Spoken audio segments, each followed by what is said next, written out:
హైదరాబాద్లో శోభాయాత్ర ప్రశాంతంగా సాగేలా నగర ప్రజలు సహకరించాలని సిపి సజ్జనార్ కోరారు. హనుమాన్ జయంతి రోజు నిర్వహించే యాత్ర శాంతియుతంగా సాగేలా భారీ బందోబస్తు చేపడుతున్నట్లు తెలిపారు. వేడుకలకు బందోబస్తు ఏర్పాట్ల కోసం వివిధ శాఖల అధికారులతో సమావేశం నిర్వహించిన సజ్జనార్ ఏర్పాట్లపై కీలక సూచనలు చేశారు. 2 రోజుల క్రితం శ్రీరామ శోభాయాత్రను ప్రశాంతంగా నిర్వహించామని, అదేవిధంగా హనుమాన్ జయంతి కూడా అన్ని శాఖల సహకారంతో దిగ్విజయంగా పూర్తి చేస్తామన్నారు. హనుమాన్ శోభాయాత్రలో భాగంగా సిటీలో ఈసారి 168 ప్రొఫెషన్స్ ఉంటాయన్న సజ్జనార్ 3000 మంది సిబ్బందితో పటిష్ట బందోబస్తు ఏర్పాటు చేస్తామని తెలిపారు. మొత్తంగా 12 కిలోమీటర్లు సాగే ఈ యాత్రలో ప్రధాన కూడళ్లలో టాస్క్ ఫోర్స్తో పాటు ఇతర సిబ్బందిని అందుబాటులో ఉంచుతామన్నారు సజ్జనార్.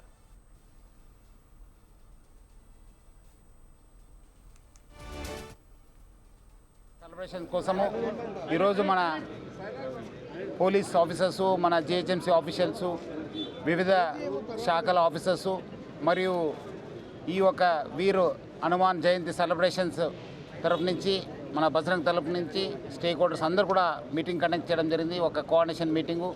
సో ఆ మీటింగ్లో అక్కడ ఆర్గనైజర్స్ కూడా కొన్ని సూచనలు ఇవ్వడం జరిగింది, మా వైపు నుంచి కూడా కొన్ని సూచన ఇవ్వడం జరిగింది.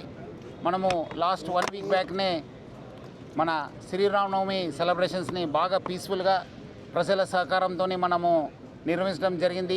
దానికి సహకరించిన ప్రజలందరూ కూడా, అన్ని స్టేక్ హోల్డర్స్కి, ఆర్గనైజేషన్ కమిటీకి అందరూ కూడా, ఆఫీషియల్స్ అందరూ కూడా నా తరఫు నుంచి, హైదరాబాద్ సిటీ పోలీస్ తరఫు నుంచి, ప్రభుత్వం తరఫు నుంచి కూడా పేరుగా ధన్యవాదాలు తెలుపుతున్నాను. ఈసారి కూడా ఈ ఒక్క సెలబ్రేషన్స్ కూడా బాగా పకడ్బందీగా ఏర్పాటు చేయడం జరిగింది. దాదాపు 168 ప్రొసెషన్స్ ఉంటున్నాం, చాలా చోటు కూడా ఇండివిజువల్ సెలబ్రేషన్స్ ఉంటున్నాం, చాలా టెంపుల్స్ కూడా సెలబ్రేషన్స్ ఉంటున్నాం. మన అందరూ జోనల్ ఆఫీసర్స్కి, మన టీమ్స్ అందరూ కూడా మనము అలర్ట్ చేయడం జరిగింది. అట్లానే ఈ ప్రొసెషన్స్కి కూడా మనం జిహెచ్ఎంసీ ఆఫీషియల్స్, మన టీఎస్ఆర్టీసీ ఆఫీషియల్స్ కూడా లాస్ట్ టైం ఎట్లా సహకరించారు, ఈసారి కూడా అట్లానే సహకరించన్నారు, మొన్న కూడా బాగా సహకరించారు. సో ఆ వ్యవస్థ కూడా మనం చేయడం జరుగుతుంది. మా వైపు నుంచి ఆల్మోస్ట్ 3000 సిబ్బందిని ప్రత్యేకంగా ఈ యొక్క ప్రొసెషన్స్ కోసము పెట్టడం జరిగింది. దాన్ని మనము అట్లానే కొన్ని స్పెషల్ టీమ్స్, కొన్ని మన టాస్క్ ఫోర్స్ ఆఫీషియల్స్ అందరూ కూడా ఎక్కడెక్కడ ఇంపార్టెంట్ ప్లేసెస్